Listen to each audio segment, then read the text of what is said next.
first, I started playing on the streets. I was playing on Broadway, in front of the Broadway theaters and, above ground.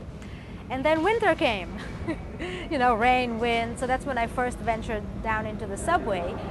And the acoustics in the subway is so cool that I never wanted to get out of there ever since. So I've never played out in the streets again after that, even when summer came back.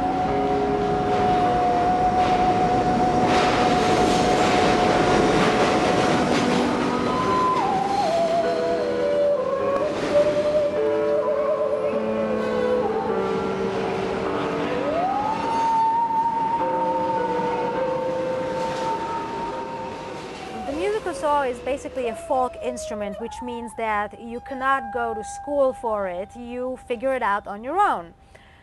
Usually the way saw players start is they see somebody else playing a saw, and that shows them how to hold it, and then you go home and you imitate what you've seen the saw player do, and you figure it out. It's not that difficult to figure it out, but it does take a lot of practice and muscles in your left arm to become good at it. And you see a lot of people who come to play in the subway and they disappear very fast. They don't last. The only people who last for years and years are people who really love it.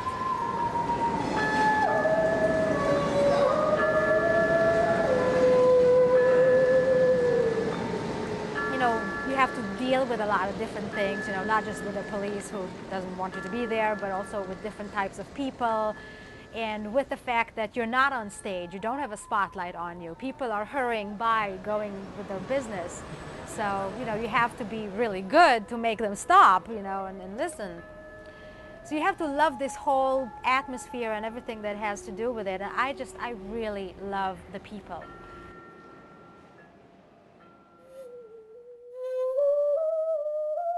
In my immediate future, I'm planning to make a CD, which would be my first CD recording, so I'm excited about that. But, more long-term, I am working towards institutionalizing the musical saw, meaning bringing it out to the knowledge of people. First of all, that it exists. A lot of people don't even know that it exists, but also a lot of people think that the musical saw is maybe only good for country music or only good for sound effects, and I'm working towards turning it into a legitimate musical instrument. And I'm trying to introduce it to audiences and also to composers, trying to have composers write with the saw in mind. And, hopefully, maybe eventually, you will be able to go to Juilliard and major in musical saw, If you want to find more information about the musical saw or about my performances, you could go to my website, which is www.sawlady.com.